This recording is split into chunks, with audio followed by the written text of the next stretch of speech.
You know that feeling when you walk into a place and immediately sense you're not supposed to be there? That was me, standing in front of the Conrad in New York City, watching my family glide out of their black Escalade like royalty. Except, this wasn't just any hotel, this was my hotel. I owned every inch of marble under their designer heels. They just didn't know it yet. The night air had that crisp Manhattan bite, and I could see my reflection in the glass doors, calm on the outside, chaos on the inside. I'd rehearsed this moment in my head for months. My dad's face when he realized who signed the paychecks here. My sister's perfect smile cracking when she learned I wasn't the failure she loved mocking. But still, a part of me wondered if revenge was really what I wanted, or if I just wanted to be seen for once. The valet opened the car door for Chloe first, of course. She stepped out in a glittering gold dress that probably cost more than most people's rent. Her laugh was sharp, calculated, the same one she'd used all her life to get attention. Then came my dad, still wearing that same cold expression he'd worn the day he told me I was cut off. He didn't even notice me at first. Why would he? I wasn't supposed to be anywhere near their level. When I finally walked toward them, Chloe's laugh stopped mid-note. She looked me up and down, jeans, a white blouse, nothing fancy, and smirked. "Oh wow. Didn't expect to see you here," she said, her tone dripping with fake surprise. "Pretty sure this place is a little out of your budget, don't you think?" Dad didn't even bother to hide his disappointment. He leaned closer, lowering his voice. "Don't embarrass us tonight, okay? Just sit quietly, if they even let you in." It still amazes me how those words could sting after all these years. You'd think building a company from scratch, running 3 subsidiaries, and quietly buying a multi-million-dollar property in downtown Manhattan would have cured me of caring about their approval. But it didn't. Not entirely. I forced a polite smile. "Don't worry, Dad. I won't embarrass anyone." What he didn't realize was that I meant it in a very different way. Just as we started walking toward the entrance, the hotel manager, a man in an immaculate suit who knew me personally from our last quarterly board meeting, spotted me. His eyes widened, and he practically jogged across the lobby, calling out, "Ms. Hale." "So good to see you again, ma'am." Chloe froze. My dad's expression shifted from irritation to confusion. The manager turned to the doorman. "Please escort Ms. Hale and her guests to the private dining suite. She owns the building, after all." For a few seconds, nobody spoke. The only sound was the faint hum of city traffic outside. Chloe's mouth actually dropped open, like she was trying to compute what she just heard. My dad blinked once, twice, like maybe he'd misheard. I didn't say anything. I just smiled and walked past them into my own hotel. And if you've made it this far into my story, please hit that subscribe button. It takes me hours to write, record, and edit these true stories, and every click genuinely helps me keep sharing them with you.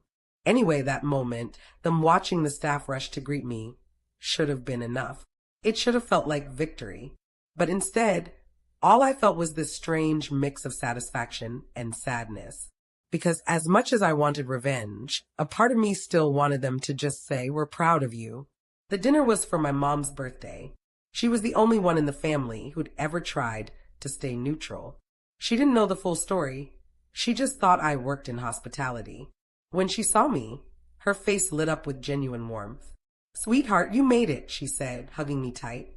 For a second, all the tension melted away. The private dining suite was stunning, floor-to-ceiling windows overlooking the Hudson, candlelight glinting off crystal glasses, the faint sound of a jazz trio playing in the corner. The kind of luxury my dad worshipped.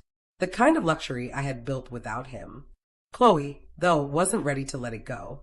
As we sat down, she whispered loudly enough for everyone to hear. "So, what do you actually do here?" "Wait tables? Clean rooms." I laughed softly. "Something like that." Her smirk grew. "Must be nice to pretend you belong here." I wanted to tell her right then. To look her straight in the eye and say, "I own this table, this building, this skyline view." But I didn't. I wanted to savor it. Let them hang themselves with their own arrogance. Dinner went as expected. Dad bragged about Chloe's brand deals and how she was dating some hedge fund guy from Connecticut. He ignored me almost completely. When the waiter came to take drink orders, he even said, "Just water for her." She's driving, right? Like I was some teenager tagging along.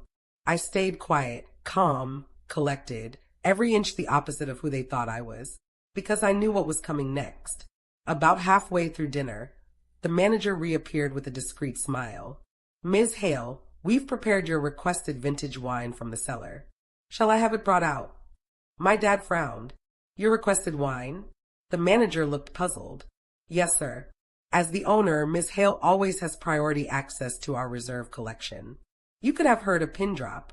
My mom's fork clattered against her plate. Chloe blinked rapidly, color rising in her cheeks. And my dad, my proud, unshakable father, looked like someone had just punched him in the chest. Owner, he repeated slowly. What do you mean?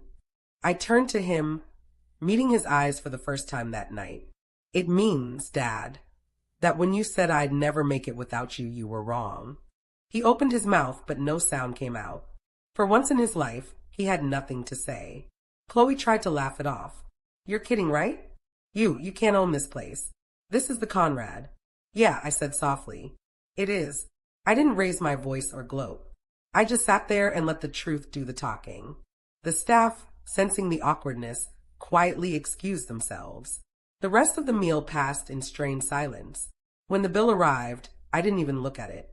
I simply nodded at the manager, who took it away without a word.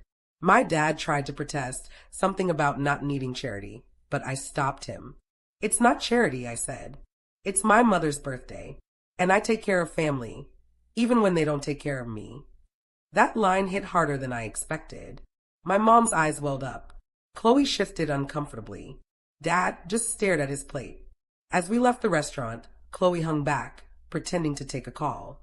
When she caught up to me outside, she hissed under her breath. You think this makes you better than us? I turned toward her, smiling faintly. No, but it does make me free. And then I walked away, not realizing that this dinner was just the spark. Because by the end of the week, the family that once cut me off would be begging me for help. If you were in my shoes, would you have told them earlier? Or waited like I did? Let me know in the comments. I'm really curious how others would have handled that moment.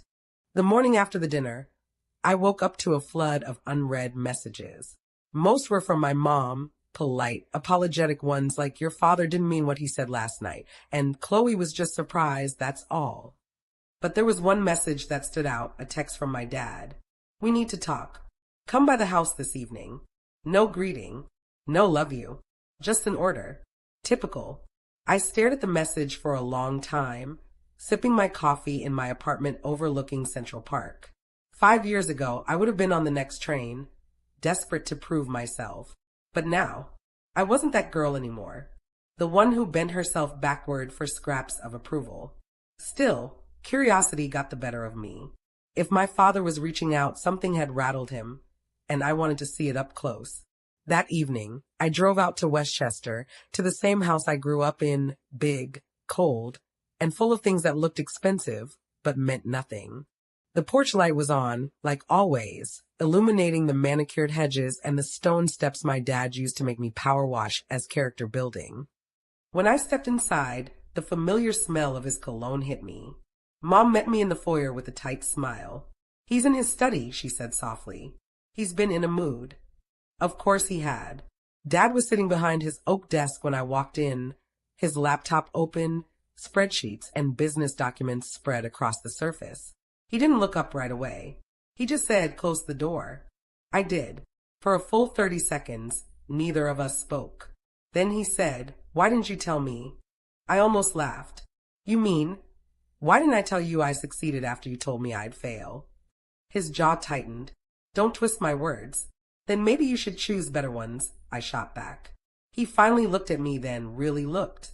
There was something in his eyes I hadn't seen before. Not anger. Not disappointment. Worry. I've been having trouble with the business, he said after a pause. Cash flow issues. Market downturns. A few bad deals. The banks are tightening up, and he hesitated, then continued. Your sister told me you've done well for yourself. Maybe we could help each other. I actually blinked in disbelief. My father, the man who once told me I'd come crawling back, was now implying that he needed me.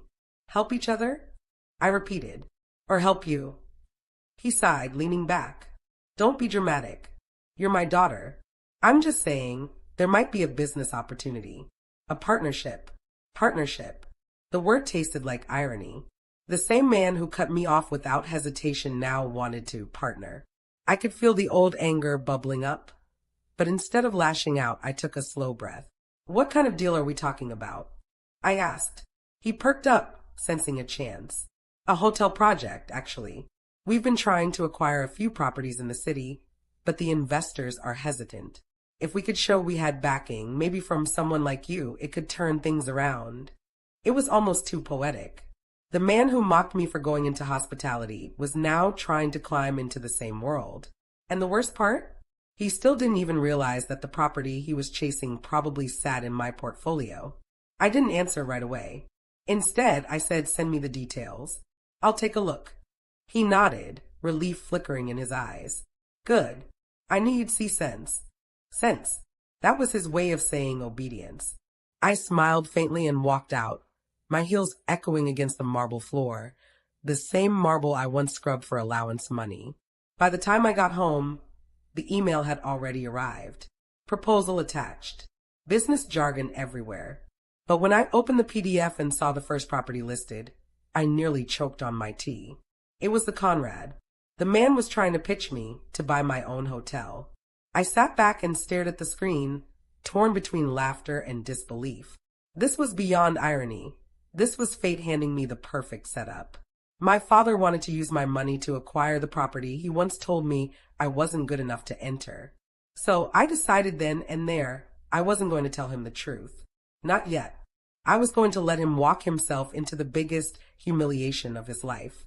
Over the next week, I played along, responded to his emails, attended a few family business meetings in Midtown, and watched as he confidently pitched to me like I was just another investor. Chloe was always there, too, wearing her power suits and pretending to know what EBITDA meant. Every time I looked at her, I remembered her laughter outside the hotel doors. And every time my resolve hardened. At one of the meetings, Dad mentioned an upcoming event, a networking gala for investors and executives at a luxury property in the city. He planned to present his new expansion proposal there. What he didn't know was that the venue hosting the gala was also one of my properties. Different name, same ownership trail. So I made a few quiet phone calls, adjusted some booking details, made sure my name appeared subtly on the guest list, not as his daughter, but as the primary shareholder of Hale Hospitality Group. I could already picture it the moment he'd walk in, see my company's logo on the sponsor banner, and realize just how far behind he really was. A few days before the event, Mom called me again. Honey, she said gently, your father's been under a lot of pressure. Just be kind, okay? He's proud of you, even if he doesn't say it. I wanted to believe that. I really did. But kindness was what had kept me invisible all my life. This time, I wasn't going to be kind. I was going to be seen. When the night of the gala came, I wore a simple black dress. Nothing loud, but sharp enough to make a statement. The event was held at the Avery, one of my newest acquisitions in Midtown. The lobby shimmered with glass and chrome, filled with the kind of people who spoke fluent arrogance. I arrived fashionably late. By then, Dad and Chloe were already deep in conversation with a group of investors. When he spotted me across the room, his face lit up like he'd just seen his ticket to salvation. There she is, he said, waving me over. Gentlemen, this is my daughter, the investor I was telling you about. The men shook my hand politely, though their attention quickly returned to him. Typical. He launched into his pitch again, full of buzzwords and false confidence. I let him talk. I wanted him to dig his own hole. Then the event host took the stage to thank the sponsors. And a special thanks to Hale Hospitality Group for hosting tonight's gala, she announced cheerfully. Their CEO, Ms. Lila Hale, is with us tonight. Please give her a round of applause. Every head in the room turned toward me, including my father's. For a moment, he looked like someone had pulled the floor out from under him. His lips parted, but no words came out. Chloe's eyes went wide, her champagne glass hovering midair. The applause echoed around us, polite and oblivious to the private war unfolding between us. I smiled and gave a small nod to the host, then glanced at my dad. Guess you didn't check the sponsor list, huh? He didn't respond, just stood there, frozen, realizing the full extent of how much he'd underestimated me again. That night, I didn't need to raise my voice or make a scene. The silence between us was enough. And as I left the event, my heels clicking across the marble floor, I knew this was only the beginning, because once the shock wore off, the begging would start and I was ready for it. The morning after the gala, my phone didn't stop buzzing. Emails, missed calls, and a dozen new voicemails, all from my father. The first few were brisk, trying to sound in control.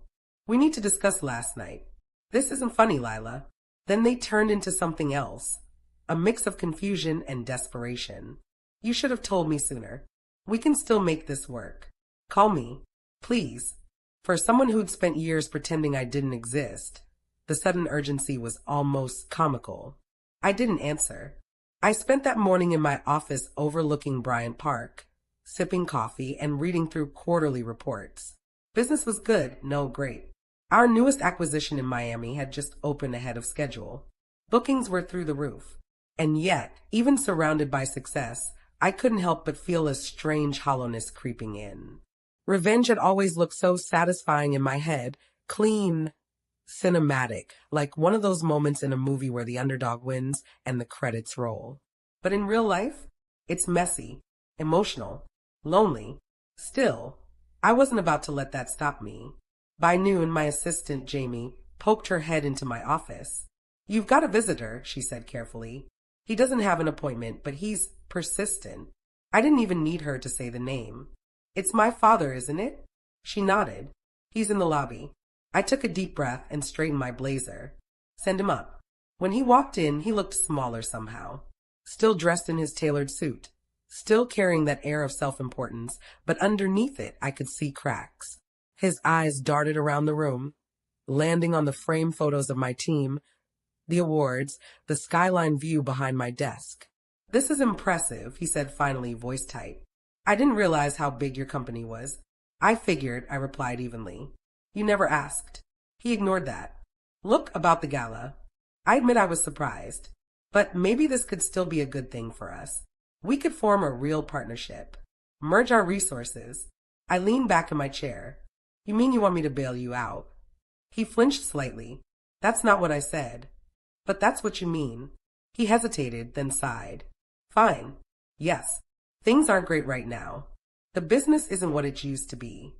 Some of our investors pulled out, and we're behind on a few loans. But together we could." "Stop," I said softly. "Do you even hear yourself?" He frowned. "What's that supposed to mean?" "It means the only time you've ever said the word together is when you need something. When you cut me off, that was for my own good. When I failed by your standards, that was necessary tough love. And now that I've built something bigger than you, suddenly you remember we're family." He didn't respond right away. For once, he actually looked ashamed. "Lila," he said quietly, "I know I wasn't the easiest father, but I did what I thought was right. I wanted you to be strong." "Mission accomplished," I said dryly. He gave a small, humorless chuckle. "You've got your mother's sarcasm." That line hit differently, not because it was funny, but because it reminded me that despite everything, he was still human. Flawed, proud, and probably terrified. "I'll think about it," I said finally, standing up. "But I'm not promising anything." He nodded, clearly relieved. "That's all I'm asking." After he left, Jamie peeked in again. "You okay?" I smiled faintly. "Yeah, just figuring out how far I'm willing to go." Because the truth was, I didn't want to destroy him completely. Not yet. I wanted him to feel the weight of everything he'd done, every insult, every dismissal, every moment he made me doubt my worth before I made my next move. And that move came sooner than expected. 2 weeks later, Chloe posted a series of photos on Instagram. Glossy, filtered, dripping with privilege. She was at a private club in the Hamptons, tagged with one of my company's competitors. The caption read, "Family businesses thrive when real talent takes over nail polish." It didn't take a genius to figure out what she was doing. She was trying to spin the narrative, make it seem like she was the new rising star, while I was just the lucky one who stumbled into success. So I decided to return the favor, not with words, but with timing. My father's company, Hale and Company, had a major presentation coming up. A pitch to a group of investors who could potentially save them from bankruptcy. I knew because he'd mentioned it in passing, hoping I'd join as a consultant. I declined politely, but what he didn't know was that one of those investors also happened to be my client. A few quiet conversations later, I arranged for the presentation to take place at one of my venues, a conference space at the very same Conrad Hotel. Poetic, right? The morning of the pitch, I arrived early, under the radar. I didn't announce myself, didn't interfere. I just sat in the back of the room as they filed in Dad, Chloe, and their small team. They didn't even notice me at first. The presentation started off strong enough, but it didn't take long for things to unravel. Their financials were a mess, their numbers inflated, their projections laughably optimistic. One of the investors, a man named Victor, glanced at me halfway through and raised an eyebrow, silently asking if I was seeing what he was seeing. I nodded. When the Q&A began, Victor turned to my father. These numbers rely heavily on assumed funding from Hale Hospitality Group. Has that partnership been formally secured? Dad hesitated. We're in active discussions. I stood up then, slowly, and every head turned toward me. Actually, I said, my voice calm but clear. Those discussions ended before they started. Chloe whipped around. What are you doing here? Hosting, I said simply. You're in my building, remember? The silence that followed was thick enough to choke on. My father's face went pale. One of the investors cleared his throat awkwardly. So, there's no partnership? I shook my head.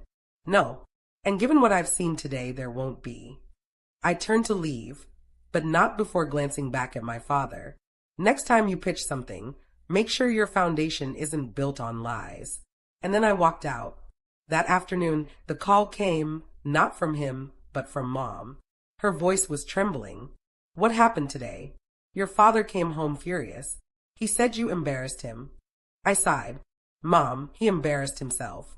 She didn't argue, just said softly, I know you've been hurt, but don't let revenge turn you into him. That line stuck with me long after we hung up, because maybe she was right. Maybe there was a fine line between justice and cruelty, and I was dangerously close to crossing it. But the thing about lines, sometimes they need to be crossed before people finally see you. If there's one thing I've learned about Chloe, it's that she can't stand being ignored. She thrives on attention like most people need oxygen. The moment the spotlight drifts away from her, she'll do anything to drag it back, even if it means burning everything around her to the ground. It started small. A few passive-aggressive posts on Instagram. A throwback photo of us as kids with a caption like, some people never outgrow the victim mentality.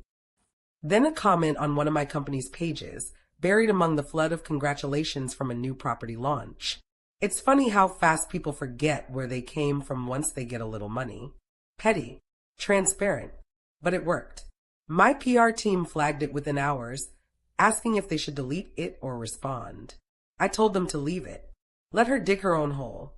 What I didn't realize at the time was that Chloe wasn't just venting, she was plotting. A week later, rumors started circulating in the industry. Whispers about my company cutting corners and mistreating staff. Anonymous posts appeared on hospitality forums claiming Hale Hospitality was under investigation. All nonsense, of course. We run a tight, clean operation. But I knew exactly who was behind it, the timing, the language, even the fake email handles had her arrogance written all over them. And the worst part? Some people believed it. I was in a board meeting when my head of communications, Emily, pulled me aside. Lila, there's a blogger reaching out, she said, her tone careful. They say they have a source claiming you falsified ownership documents for one of your hotels. I blinked. You're kidding. She shook her head. It's Chloe, isn't it? I didn't answer, but she knew. By that evening, I had a private investigator on it. I didn't want to drag this into court or the media yet. I just needed proof. And predictably, it didn't take long. Within days, the investigator traced several of the fake accounts spreading lies back to a PR firm in Brooklyn. Guess who their newest client was? Chloe. That was my breaking point. I wasn't just angry, I was done. I had stayed quiet through years of mockery. through Dad's cold indifference, through being cut off and written off. But now she was threatening something I'd bled for. So I did what I do best. I planned. Step one was subtle. I called my lawyer, Miles, and told him to prepare a cease and desist letter addressed to the PR firm. Not from me personally, but from the Conrad Group, one of my subsidiaries. It wasn't just a warning, it was a statement. The kind that makes lawyers sit up straight and ask their clients uncomfortable questions. Step two was quieter still. I reached out to one of Chloe's biggest sponsors, a luxury clothing brand that frequently featured her on their campaigns. Their head of partnerships, Maya, happened to owe me a favor from a deal I'd helped her close last year. I sent her a simple message. Just a heads up. The influencer you're working with is about to be named in a corporate defamation claim.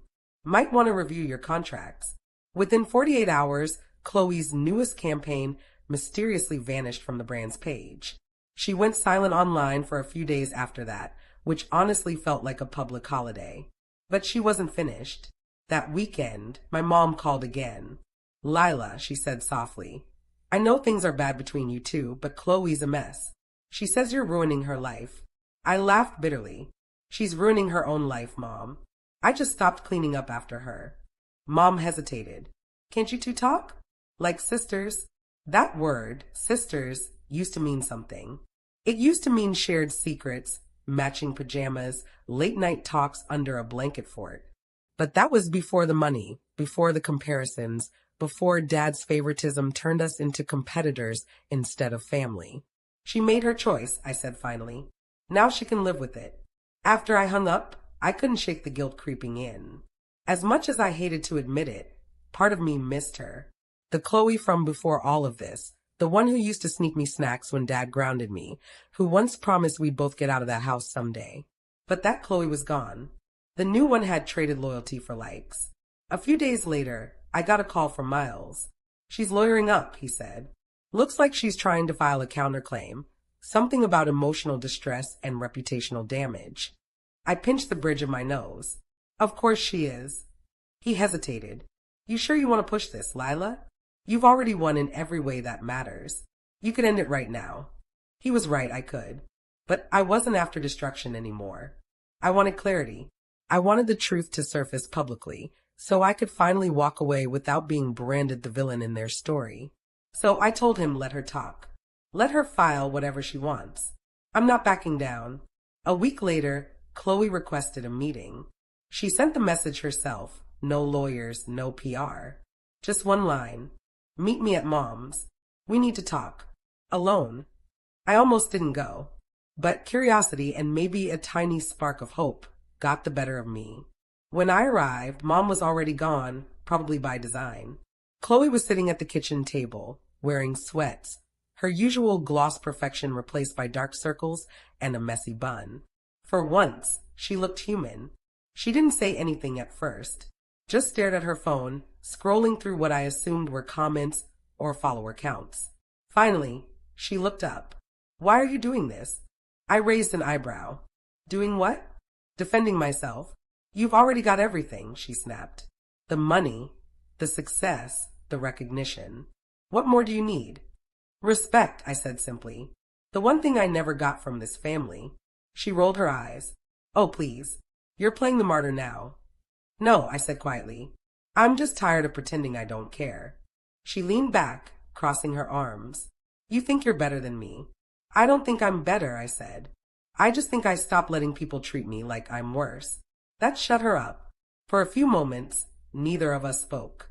Then, unexpectedly, she laughed, not the fake, filtered kind, but a tired, bitter one. "You know," she said, "Dad's been losing everything. The business is crumbling. He's terrified, and he keeps saying it's your fault." That caught me off guard. "My fault?" "Yeah," she said, shrugging. "He thinks you embarrassed him on purpose so investors would pull out." I looked at her for a long moment. "And what do you think?" She hesitated. "I think he made his bed." For a second, I saw it. The smallest flicker of honesty in her eyes. Maybe even regret. But then her phone buzzed, and whatever softness I'd glimpsed vanished. She glanced at the screen and muttered, "I've got to go." And just like that, she was gone again, leaving me standing there in the house where it all began, surrounded by ghosts of who we used to be.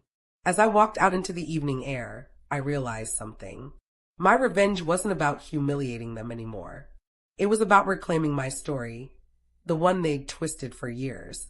But I also knew the next chapter wouldn't be clean or easy, because when pride starts crumbling, desperation follows close behind. And my father was about to prove that in ways I never expected. The first sign that things were getting worse came from a former employee of my father's company. Her name was Sandra, one of his senior accountants. She reached out to me through LinkedIn of all places. Her message was short but alarming. You should know your father's been moving company assets under your name. At first, I thought she meant it metaphorically, that he was name-dropping me in meetings or using my reputation to reassure nervous investors. But when I called her, her voice trembled. He's not just name-dropping, Lila. He's literally filing documents using your company's name to secure loans. It's fraud, and it's going to come back on you if you don't stop it. I felt the blood drain from my face. Apparently, after the fallout at the gala, my father had become increasingly desperate to salvage his business. The banks were breathing down his neck, and investors were pulling out one after another. Somewhere along the line, he decided to get creative. Using old letterheads and partial copies of my company's business registration, things he'd had access to from when I briefly consulted years ago, he'd forged joint venture papers. Ones that made it look like Hale and Company and Hale Hospitality were connected. It was reckless, stupid, and criminal. I didn't want to believe it until Sandra sent me scanned copies. My company's logo was there, my forged signature underneath. I sat in my office staring at them, my chest tight with a mix of anger and disbelief. When I confronted him, he didn't even deny it. He just sighed and said, "You don't understand what kind of pressure I'm under." "No," I said, my voice low. "You don't understand what kind of damage you're doing." We met at his house again. The place looked different this time, emptier somehow. The landscaping was neglected, the lights dimmer, the air heavier. He looked older too, not in a physical way, but in a worn-out, defeated way. "I was trying to fix things," he said, pacing. "I thought if I could just get one more loan, I could turn it all around before anyone found out." "By committing fraud in my name?" "It's not fraud if we're family," he snapped, his tone hardening. Everything you have, started with me. That was it. The old arrogance, the refusal to admit fault. Even at his lowest, he was still clinging to the idea that he was owed something from me. I stood up, my voice steady but cold. "You didn't build my company, Dad. You inspired it by showing me exactly what I didn't want to become." His expression faltered, but only for a second. "You're making a mistake, Lila. If you expose me, you'll destroy what's left of this family." I stared at him. "You already did." That was the last conversation we had before things blew up. A week later, the fraud was uncovered officially. One of the banks flagged the documents and contacted my legal team for verification. When they realized the signatures didn't match, they escalated it to the authorities. I didn't have to lift a finger. It unraveled on its own. Chloe tried to contain it online, spinning half-baked defenses about clerical misunderstandings and family disputes. But once local business reporters caught wind, it was over. The headlines were brutal. Hale and Company, under investigation for forgery and fraudulent dealings. Family business empire in crisis. My PR team wanted me to issue a statement distancing myself from him, but I couldn't bring myself to do it right away. Despite everything, this was still my father. The man who'd once carried me on his shoulders at the state fair, who used to check my math homework even when he'd had a 12-hour day. Mom called me the night the story broke. Her voice cracked as soon as I answered. "He's blaming himself for everything. He's saying he ruined you." I was silent for a long moment. "He didn't ruin me," I said quietly. "He just made sure I had to build myself from scratch." She sniffed. "He's scared, Lila. I don't know what to do." Part of me wanted to tell her to let him face the consequences. Another part wanted to go back in time and stop all of this before it reached this point. But there's no undoing decades of pride and resentment. 2 days later, I learned he'd been hospitalized. Not for anything life-threatening. Stress and exhaustion, the doctor said. but enough to make headlines when reporters found out. My assistant tried to keep me from seeing the photos online, but I saw them anyway. My father, frail and pale in a hospital bed, the same man who once seemed indestructible. And suddenly, revenge didn't feel satisfying anymore. It just felt empty. I went to the hospital that night. Mom was there, sitting by his bed. Chloe stood near the window, arms crossed, mascara smudged. For once, she didn't have her phone out. He was asleep, hooked up to monitors, his chest rising and falling in uneven rhythm. Mom looked up at me, her eyes red. "You should talk to him when he wakes up." I nodded, but I didn't know what I'd even say. "I told you so. You got what you deserved." None of those words fit. When he opened his eyes briefly, they landed on me. For a moment, he looked confused, then relieved. "You came." "Yeah," I said softly. "I came." He tried to speak, but his voice was hoarse. It got out of control. "I know." "I didn't mean," his voice trailed off. The machines beeped steadily beside him.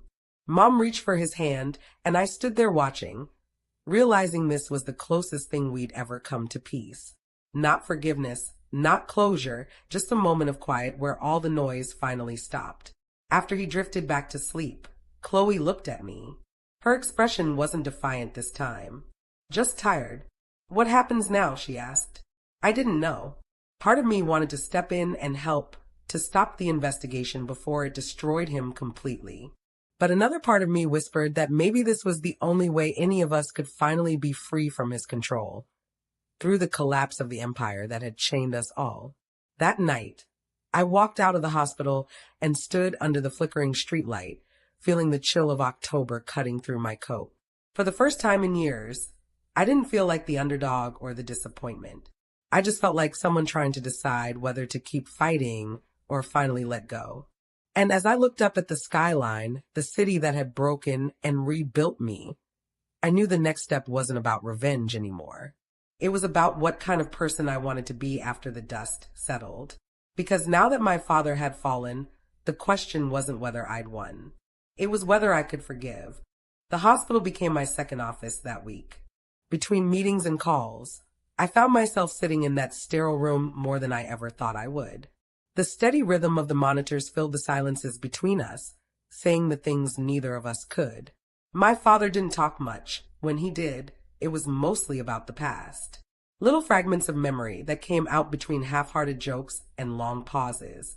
"Do you remember that old pickup I had?" he said one afternoon, staring at the ceiling. "The one that broke down every winter?" I nodded. "You used to make me hold the flashlight while you fixed it." He smiled faintly. "You always held it steady." The moment hung there, fragile and strange. It wasn't quite forgiveness, but it wasn't resentment either. Just two people finally seeing each other without the armor. Still, I couldn't ignore what he'd done. The investigation was moving fast. My legal team had already received subpoenas for documents related to the forged papers. My name was technically cleared, but public perception was messier. The press kept calling it a family scandal. It felt like no matter how far I'd come, his shadow still found me. One evening, I stayed late after visiting hours. The nurse gave me a look but didn't say anything. My father was half asleep, mumbling something I couldn't make out. I sat there, tracing the ridges on the armrest, trying to figure out if the right thing was to help him or to let the consequences run their course. That's when Chloe walked in. She looked different, quieter, softer. No makeup, no filters, just exhaustion. She didn't say anything at first. She just sat down across from me, watching him. "He asked for you this morning," she said eventually. "Me? Yeah. Said he wanted to set things right." I didn't respond. After a moment, she sighed. "I know I've been awful. I was angry, jealous, maybe. He made us compete without even realizing it. I just wanted to be seen too." That was the first time she'd ever admitted it. And somehow, that single confession did more to heal old wounds than any apology could have. "You were always seen," I said quietly. "You just didn't believe it." She gave a small, broken laugh. "Neither did you." We sat in silence again. The monitors beeped, steady and patient. I thought about the years we both spent chasing his approval like it was oxygen. How it had shaped everything. Our choices, our fights, our ambitions. Maybe that was his real legacy. Two daughters who'd learned how to fight, but never how to stop. The next morning, I met with Miles in my office. He looked exhausted too. The prosecutors are willing to offer a settlement, he said. He'll lose the company, probably the house, but he won't go to prison. They just need your cooperation to finalize it. I hesitated. My cooperation? They want you to confirm your knowledge of the forged documents and that you won't press additional charges. So it came down to me. I could end it all, save him from jail, but ensure his empire was gone for good. Or I could stay silent and let him face the full force of what he'd done. That night, I went back to the hospital one last time. He was awake when I walked in, sitting up slightly, looking weaker than ever. I heard about the deal, he said. They told me it's up to you. Yeah. He nodded slowly. I don't expect mercy. I just want you to know I was wrong. About everything. Money doesn't make a person worth something. You proved that. For a second, I didn't recognize him. The pride was gone. The anger too. All that was left was the man underneath. Flawed, scared, and finally human. You know what the hardest part was? I said, not being cut off, not being ignored. It was realizing you didn't even want to know me, unless I made you proud. He closed his eyes. I see you now. I don't know why, but that broke something in me. I'd waited years to hear those words, and now that I had them, they didn't feel like victory. They felt like loss. I signed the papers the next day. The prosecutors finalized the settlement. The company was dissolved, the assets liquidated. It was over. My father moved in with my mom after his release. They sold the big house and bought something smaller upstate. I didn't visit often, but we talked occasionally. The conversations were awkward, but real. Chloe eventually rebuilt her image too. Slowly and without the filters this time. As for me, I finally took a vacation, my first in years. I flew to California, rented a small house overlooking the ocean, and spent my mornings walking the cliffs. I didn't check emails, didn't read headlines, didn't think about revenge. It was strange, realizing how much space bitterness had taken up in my life. Once it was gone, the silence felt enormous, but it also felt like peace. When I got back to New York, my assistant handed me a letter. No return address, just my name written in shaky handwriting. I opened it. Inside was a single line. Thank you for saving me when I didn't deserve it. No signature, but I didn't need one. I folded the letter and slipped it into my desk drawer, right next to the first lease agreement I'd ever signed when I started my company. A reminder of where I came from and how far I'd gone. If you were in my shoes, would you have signed those papers? Would you have chosen forgiveness over justice? Let me know in the comments, because sometimes doing the right thing doesn't feel like winning. It just feels like finally being free. For a few months, things were quiet, almost eerily so. The scandal faded from the news cycle, and for the first time in years, my name wasn't attached to any family drama or corporate headline. My days were calm, predictable even. I woke up, went for a run along the Hudson, handled business from my office in Midtown, and met friends for dinner without glancing over my shoulder for once. It felt like peace, but peace has a way of lulling you right before the storm returns. It started one Tuesday morning with a phone call from Jamie, my assistant. You might want to check your email, she said cautiously. Her voice carried that edge that only appears when something serious has happened. I opened my inbox. There was a Google alert with my name in it, followed by a headline that made my stomach drop. Exclusive. Ex-heir of collapsed Hale and Company speaks out. The real story behind her sister's empire. The accompanying photo was Chloe, sitting in what looked like a professionally lit interview set. Hair perfectly styled, eyes glassy, wearing that same innocent but misunderstood expression she perfected for social media. The article teased a two-part documentary she just filmed, apparently with a streaming platform that loved real-life scandal stories. My fingers hovered over the trackpad as I read the blurb beneath it.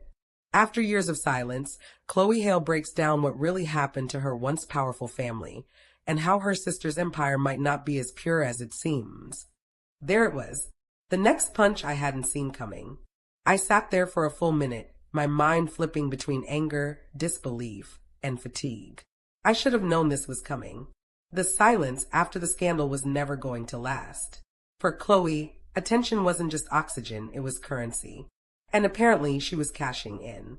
By lunchtime, the teaser clip was trending on YouTube and TikTok. The title alone was bait. Betrayed by Blood, the Hale family story. I forced myself to watch the first minute.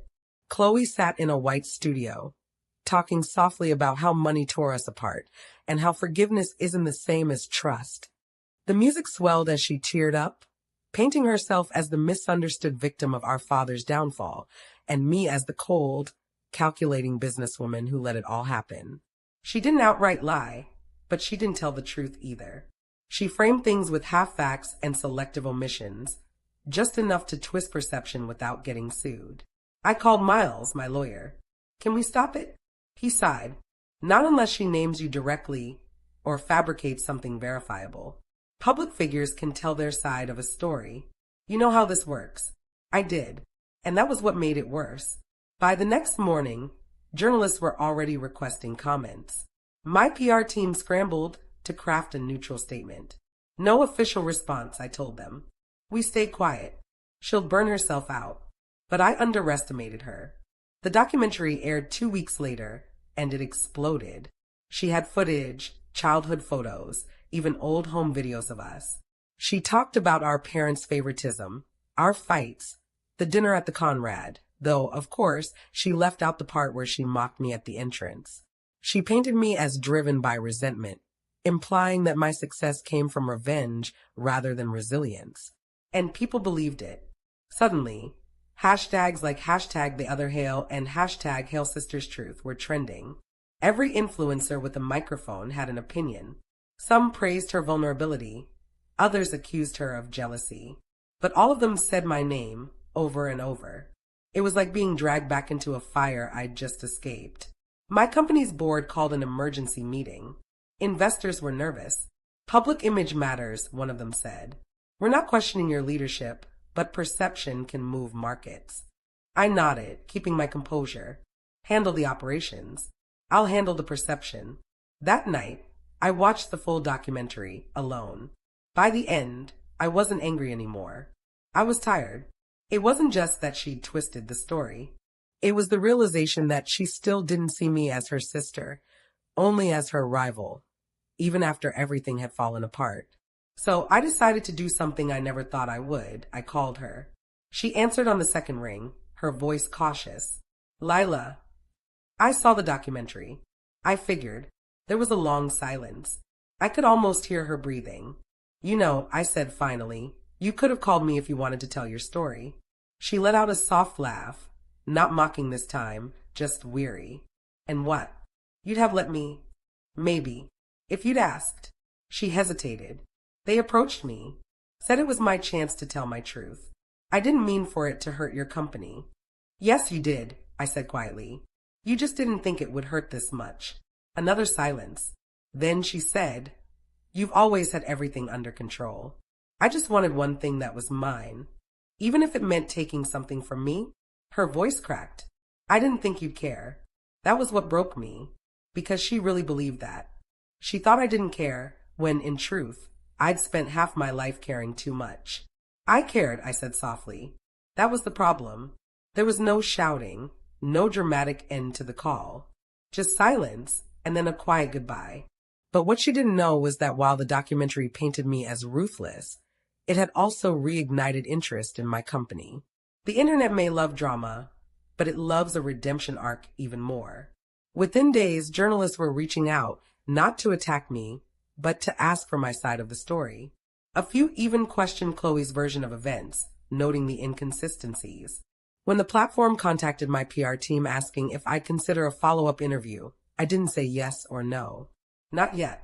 Because part of me knew that telling my side wouldn't just be about setting the record straight. It would be about deciding what kind of person I wanted to be seen as. Would I stay silent and let her narrative fade on its own? Or would I reclaim my story one last time? As I sat by the window of my apartment that night, looking out over the glowing city, I realized that peace doesn't come from avoiding the past. It comes from owning it, scars and all. And if that meant stepping back into the spotlight to tell the truth, then maybe it was time.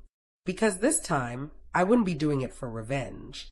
When I finally agreed to the interview, I told my PR team two things: no dramatization and no rehearsed questions.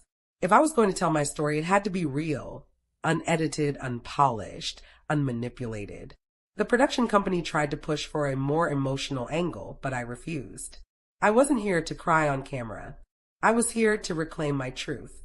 They booked the shoot at a studio in Brooklyn, the same place where Chloe had filmed hers. When I arrived, I noticed the same crew, the same lighting setup, even the same chair. It was surreal, like walking into someone else's memory. The director, a woman named Erin, greeted me with a cautious smile. "I appreciate you doing this. Just so you know, we're not trying to pit you two against each other." I raised an eyebrow. "You already did." She didn't deny it. We started rolling after a short mic check. The lights were harsh but steady, and the cameras hummed quietly. Erin asked me to start from the beginning, not with the scandal, but with the family dynamic. I took a slow breath. I grew up believing that love had conditions, that you had to earn it with results, with money, with success. My father taught us that. Chloe thrived under it. I didn't. I talked about the years I'd spent trying to fit into their mold, the day I moved out with nothing but a suitcase, the nights building my company from scratch. I didn't embellish or dramatize. I just told it how it was. Then she asked, "Do you think your success was about proving them wrong?" That question hung heavy in the air. "Maybe at first," I said, "but not anymore. When you build something from nothing, you stop caring about who doubted you. You just start caring about who you've become." She nodded, motioning for the camera operator to keep rolling. "And what about your sister's version of events?" I paused. I could have called Chloe out, exposed her half-truths, torn her story apart line by line. But I didn't. "She told her truth," I said evenly. "I'm telling mine. The difference is, mine doesn't need to make anyone else the villain." Erin leaned back, studying me. "Do you forgive her?" That question hit harder than I expected. "I don't know if forgiveness is the right word," I said after a long pause. "But I understand her now. We both grew up trying to earn the same thing from the same man. Maybe the only difference is I finally stopped trying." When the interview ended, the crew was silent for a few seconds, the kind of silence that comes when people realize something genuine just happened. Erin thanked me quietly and said they'd let me approve the final cut before release. I walked out of that studio into the crisp November air feeling lighter, but also aware that the storm was far from over. The trailer dropped a week later. It wasn't flashy or sensational. Just me, sitting in that chair, saying one line that the editors clearly knew would hit. I stopped fighting to be seen when I realized I could build a life worth being proud of instead. It went viral within hours. People started comparing clips from Chloe's interview and mine, analyzing every pause, every look, every difference in tone. And slowly, public sentiment began to shift. Comments flooded in, not just defending me, but calling out the toxic family expectations that had started it all. The next day, Chloe called. I almost didn't answer, but curiosity won. Her voice was softer than I'd ever heard it.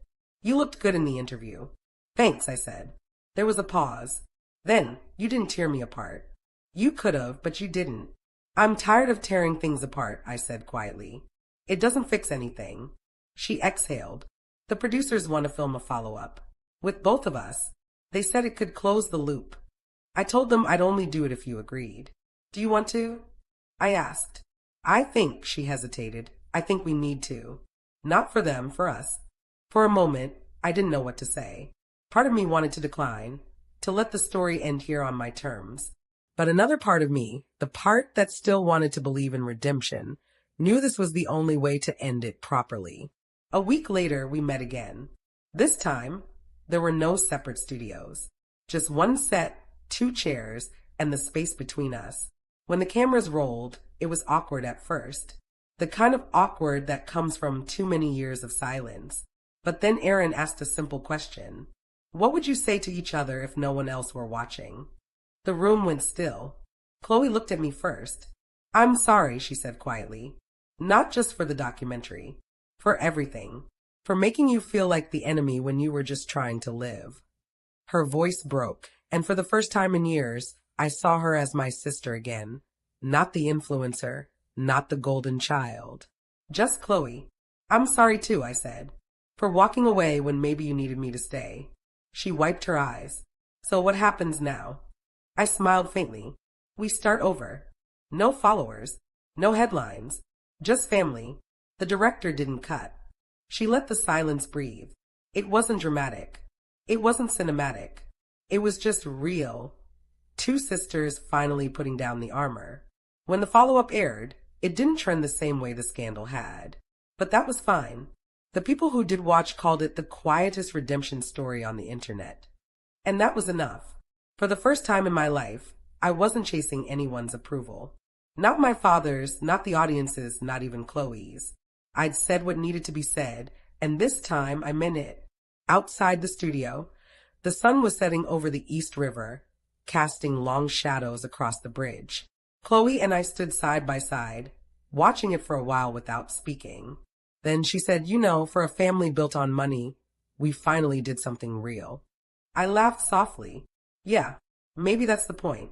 We walked away together, not as rivals, not as victims, but as survivors of the same story we'd finally learned how to tell. For the first time in my adult life, no one was talking about me. The follow-up interview aired, made its round on the feeds for a few days, and then quietly slipped out of the spotlight, replaced by whatever the internet decided was interesting next. For once, the silence wasn't suffocating. It was peaceful. The noise that had surrounded my name for years, the interviews, the think pieces, the comments dissecting my motives, it all faded. And what remained was something I'd never really had before. Stillness. My father was doing better too. The doctors had adjusted his medication and he'd started walking again. Mom sent me photos sometimes, him sitting by the lake behind their new house upstate, fishing the way he used to before business swallowed his life. The man in those pictures didn't look like the one who used to tower over me in boardrooms and family dinners. He looked ordinary, and maybe that was the best kind of redemption he could have found. Chloe, on the other hand, was figuring out who she was without a brand to hide behind. She deleted her old Instagram account, started a new one with no filters, no sponsorships, no curated perfection. Just photos of her dog, her art classes, her messy kitchen. It was strange, but also kind of beautiful. We weren't suddenly best friends, but we texted now. Sometimes she sent me photos of old family recipes she was trying. Sometimes I sent her business advice. There was a quiet understanding between us, an unspoken agreement that the war was over. As for me, I threw myself back into work, but differently this time. I stopped taking every call, stopped saying yes to every opportunity. I started mentoring young women who wanted to build something of their own. Women who reminded me of myself 5 years ago, full of fire but terrified of failure. One of them, a 23-year-old named Camila, asked me something during a mentorship session that caught me off guard. How did you know you'd made it? I thought about it for a long second before answering. When I stopped needing to prove that I had. She smiled like that meant something. And maybe it did. That same week, I was invited to speak at a business conference in San Francisco. Normally, I would have said no, too public, too performative. But something in me said yes, not to show off, but to finally speak from a place of calm rather than defiance. The auditorium was full, but the crowd felt different from the old days. Less like spectators, more like people who'd been through their own versions of loss and rebuilding. I didn't talk about my company or my net worth. I talked about failure, about the nights I thought I'd made the biggest mistake of my life moving out of my parents' house, and how every step of struggle had quietly shaped me into someone stronger. Afterward, a woman from the audience came up to me in tears. My father told me I'd never succeed without his help, she said. I've been scared to even try. Hearing you talk about walking away, it gives me hope. Her words stayed with me the entire flight home. That was when I realized something I hadn't before. Revenge stories don't always end with the villain being destroyed. Sometimes, they end when you finally stop defining yourself by the people who hurt you. It's not about the fall. It's about what you build after. Back in New York, I found myself at the hotel, my hotel, for the first time since that infamous birthday dinner. The staff still greeted me with quiet respect, but this time it didn't feel like a victory. It felt like closure. I walked through the lobby, remembering how small I'd felt that night when Chloe laughed and my father told me not to embarrass them. How different everything was now, how much I'd grown since then. I went up to the rooftop bar, ordered a drink, and sat by the window overlooking the city. The skyline glittered below, beautiful and indifferent like it always had been. Miles called while I was there. You know, the board's been impressed. We're projecting record profits next quarter. I smiled. That's good news. You don't sound thrilled. I am, I said. Just different kind of thrilled. He laughed softly. You've changed. I think that's the point. As I hung up, I realized that somewhere along the way, revenge had stopped being my story. It had become a chapter, one that shaped me, yes, but didn't define me. The real story was what came after. That night, I wrote a note to myself on a napkin and tucked it into my bag. You can't heal in the same place you were broken, but you can learn to stand taller when you pass through it again. I didn't post it anywhere. Didn't turn it into a quote or a speech. It was just for me. Because maybe that's what growth really looks like. No fireworks, no public victory, just the quiet knowledge that you've made peace with the person you used to be. It's strange how life has a way of looping back on itself. A year after that night at the hotel, I found myself back there again. Not for business, not for a family event, but for something I never thought I'd attend. My parents' 40th wedding anniversary. Chloe planned it this time. Nothing extravagant, just a private dinner in the rooftop lounge. The irony wasn't lost on me. The same place where everything had fallen apart was now where we'd chosen to start over. When I walked in, the first thing I noticed was how small the room felt. Maybe it had always been this size, but back then, it seemed like a stage. Tonight, it just looked like a room filled with people trying to mend what time and pride had broken. My father was there, thinner but stronger. He stood up when I arrived and gave me a quiet nod. Not a grand gesture, not an apology, just acknowledgement. And somehow that was enough. Chloe greeted me with a genuine smile. No camera crew, no filtered lighting, just her. She looked happier than I'd ever seen her. We ate, we laughed, we remembered. It wasn't perfect. The air still carried traces of old tension, the kind that never completely fades. But there was warmth there too. Something softer. Something I didn't think we were capable of before. At one point, Dad raised his glass. To second chances, he said, looking at all of us. And to finally learning what matters before it's too late. Mom smiled through tears. Chloe reached over and squeezed my hand under the table. For the first time, it didn't feel like we were performing for anyone. It just felt real. After dinner, I slipped away to the terrace. The night was calm, the city lights stretching endlessly below. I leaned against the railing, the cold air brushing against my skin, and thought about everything it had taken to reach this moment.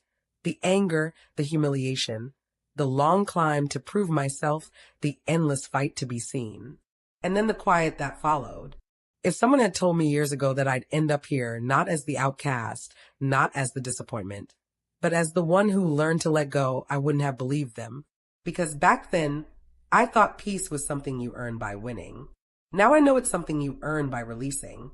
Chloe joined me after a while, holding 2 cups of coffee instead of champagne. She handed one to me. Do you ever think about how different things could have been if we just understood each other sooner? Every day, I said. She nodded. But maybe we needed the chaos to get here. Maybe we did. We stood there for a while, watching the traffic below. She laughed softly. You know, I still can't believe this place is yours. I smiled. It's not mine, not really. I just look after it. That line hung between us, and I realized how true it felt about the hotel, the family, even the life I'd built. None of it was about possession anymore. It was about stewardship, about protecting something fragile and making sure it didn't fall apart again. Before we went back inside, Chloe said something that stayed with me. You know, I finally get it. You didn't need to prove Dad wrong. You just needed to prove to yourself that you were enough. And she was right. That was the lesson buried under all the anger, all the success. All the revenge that I'd spent so long trying to be seen that I forgot how to simply be. Later that night, after everyone left, I took one last walk through the lobby. The staff nodded politely as I passed. It was quiet, just the hum of the fountain and the faint jazz from the bar. I stopped by the front doors, the same place where Chloe once blocked me, laughing, telling me I couldn't afford to be here. The memory played in my mind like an old film, distant and harmless now. I smiled, not out of arrogance, but out of gratitude. That humiliation had lit the fire that built everything I had. I stepped outside, looked up at the glowing sign above the hotel entrance, and whispered to myself, "You made it, not because they were wrong, but because you learned you didn't need to be right." And that was the end of it. Not a dramatic finale, not a revenge served cold. Just peace, the kind that doesn't make noise but changes everything quietly.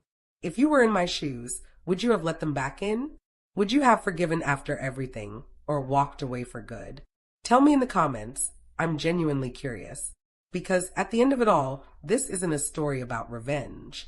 It's about redemption, the kind that doesn't come from getting even, but from finally finding the courage to move on. And if you made it this far into the story, thank you. It takes hours, sometimes days, to write and edit these for you, and your support is what keeps me going. So if you haven't yet, consider subscribing. Not for me, but for the stories that remind us all that even in the messiest families, there's always a way to rebuild.